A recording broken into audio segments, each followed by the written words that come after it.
Welcome to Inside Sim Racing. I'm Darin here with another E3 special report. And this one's actually going to wrap up the gameplay stuff that I saw. And this one's going to be about Forza Horizon 2 for the Xbox 360 and the Xbox One. Only tried it on the Xbox One, but it is going to be available for both platforms on September 30th of this year. So I gathered lots of footage, both from the show floor, and I got to do a behind closed doors, or they were calling it BCD. I was like, what is BCD? And Alan Hartman told me what it was. Speaking of Alan Hartman, ran into him and John Wendell, and at the end of the show, I'll tell you what they told me about Forza 5 running in triple screens that was there at the show floor. So, if you don't want to know about an arcade title, you might want to tune out. Just throwing that disclaimer out right now. But I'm going to talk about it. And speaking of arcade, this is more of an arcade racer with Forza 5 or Forza physics. And we covered it last, or 2 years ago, when it came out on the 360. And honestly, I enjoyed it a lot. And you know, a lot of us guys, and I know there's some women out there too, but a lot of us guys take some heat from our female counterparts for being so into sim racing.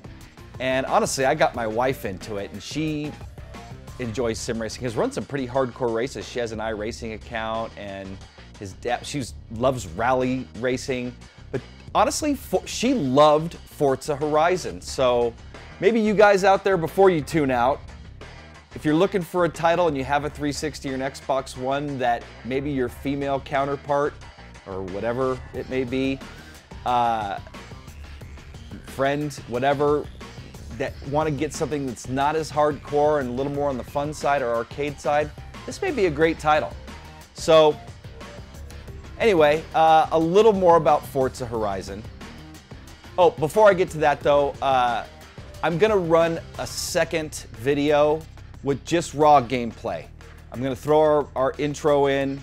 I'm not gonna do any commentary. It's just gonna be the raw gameplay that I captured from the show floor, so you can see it start to finish. Both the behind closed door stuff, and I ran a brief race.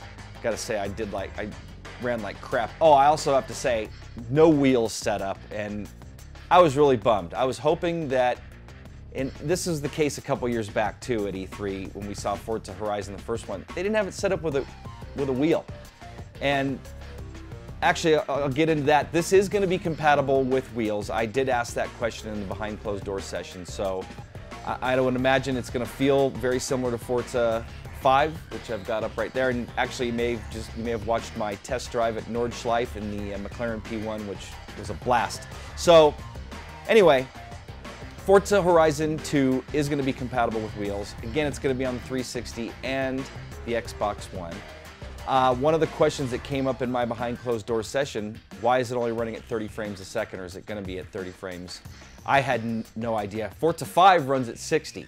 So I guess Forza Horizon, and I don't know, he didn't go into detail except to say that they're basically modeling this huge world, and I would imagine it's a lot harder. I know on the PC side, anytime you load a really large track with lots of detail, it can slow your frame rate down. So maybe that had something to do with it. Maybe because it's being ported to both systems, the Xbox 360 and the Xbox One, which I think is pretty cool that they're supporting both systems.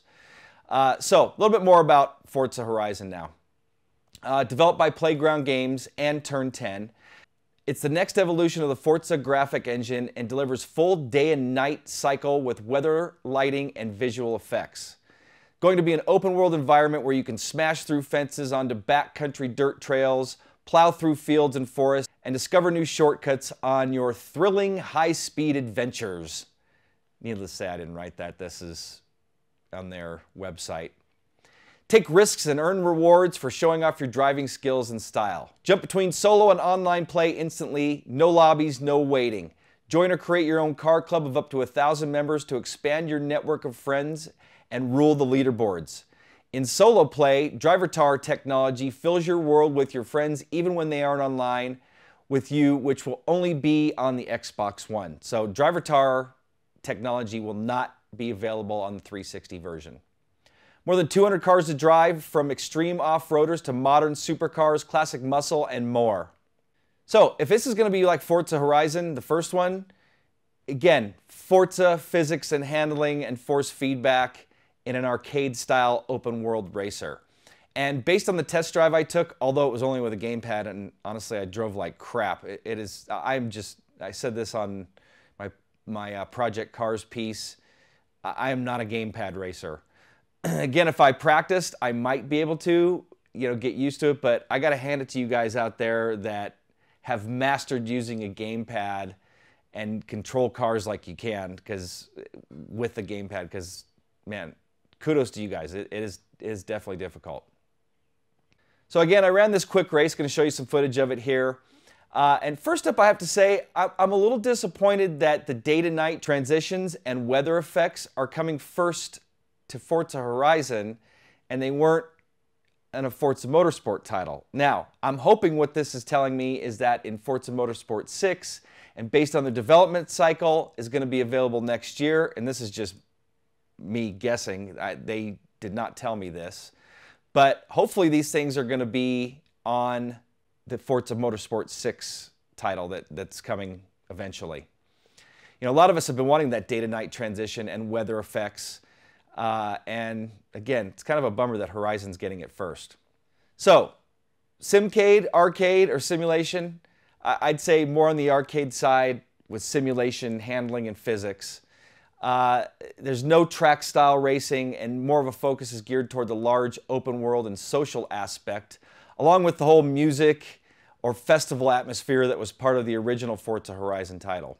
So I really don't have much more to say to it other than I'm personally looking forward to it. I think it's going to be a fun diversion title, especially the fact that I'll be able to run it, hopefully with this wheel and pedal set. And I know my wife's going to enjoy it. She enjoyed the first one. But it's good. Maybe it's just that I'm getting older and the hardcore sim racing just can be stressful. Not that it's not fun, because it can be very rewarding, but at the same time it could also be pretty stressful. Where stuff like this on the consoles, doing Rivals challenges and stuff like Forza Horizon, there's really no pressure, and it adds a lot more fun to it, a lot more fun factor. So anyway, I'm looking forward to it. And that's going to wrap up my Forza Horizon 2 coverage. Again, I'm going to have another video with just gameplay. So if you want to check it out and see more of Forza Horizon, please come check it out. So I mentioned at the top of the show, I saw Forza Motorsport 5 running in triple screen. And also there was the Mad Catz wheel and pedal set. And honestly, I'm just going to throw this out there. I hate being at E3. E3 is a zoo. There are thousands and thousands of people there.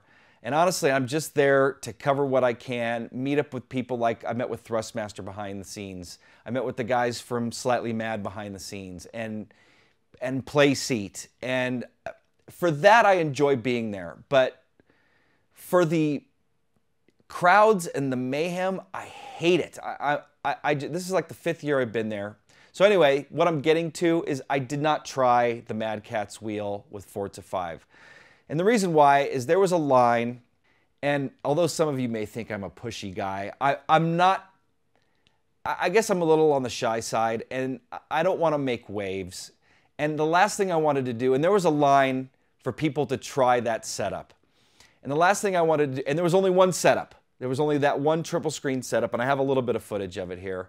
But the last thing I wanted to do was to throw my media badge out there and say, hey, can I get to the front of the line here? There's one thing with Drive Club where there was multiple setups where I could kind of just sneak in there.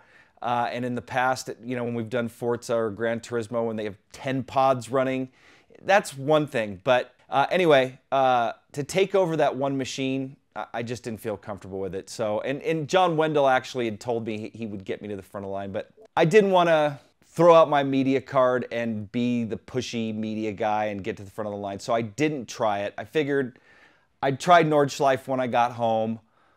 Triple screens, I race in triple screens plenty, so I know what it's like. I did want to try the Mad Catz wheel, but They keep telling me I'm gonna get one. In May, they told me to get in touch with them mid-June. I did, and now the last time they said, ping me in mid-July. But they say I'm getting one, and I'm gonna be one of the first media to get one. So I'd rather honestly not just do one quick test drive in it. I'd rather spend some time with it. And here's the other thing too. That rig that they have set up is not meant for tall people. I've run one of theirs in the past, and I feel like I'm driving like a clown with my knees touching the rim. So I didn't get to try it, but I did get some information from Alan Hartman. Had a couple people ask me, how did they set that up, and is it gonna be available to do at home? So in other words, are we gonna be able to run triples in Forza like we could on the Xbox 360 and like Gran Turismo owners can do on the PlayStation 3? And currently it's only available through dev kits. And this is Alan Hartman. I had emailed him after the show, and he told me this is the case. So I have a quote from him. And it's only available through dev kits right now. And if you're not familiar with what a dev kit is, it's basically a developer's kit where they run betas and testing and stuff like that. So it's not available currently to the general Xbox public or Xbox One. But he did say they are working for a retail solution. So we may see something like that in the future. I don't know about with Forza 5, maybe with Forza 6, but for you guys out there that are interested in doing something like that, I'm assuming it's going to take 3 Xbox Ones. I don't know for sure. Maybe the Xbox One is powerful enough. I doubt it. But you're probably going to need 3 copies of the game, 3 Xbox Ones, and obviously 3 monitors. So anyway, that's going to wrap things up for my E3 game coverage. I have none other. I'm going to actually do one more piece on Thrustmaster. Got to check out the new T300.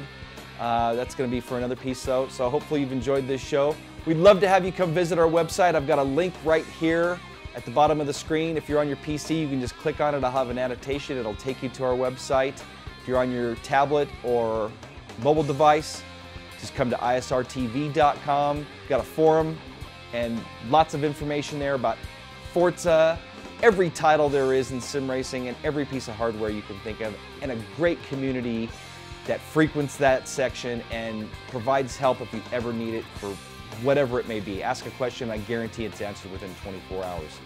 And we also have a section for getting started in sim racing, whether it's on the Xbox or whether it's the PS3, PC, whatever it is, come check that out. Also, join in on the conversation at Facebook and Twitter. We'd love to have you there talking about this title, Forza 5, everything. But I've got the links right here, and hopefully you've enjoyed this brief take on Forza Horizon 2. I'll be doing a full review, probably first hour of gameplay like we've been doing recently, so I'll have that hopefully before launch. I'm gonna really be hammering the Forza PR team to get me a copy as early as possible. I'd really like to check it out before launch, get you guys as much footage as possible. So anyway, that's gonna wrap it up. I'm Darin Ganji for Inside Sim Racing. Hopefully you've enjoyed this E3 special report. I'll see you guys next time.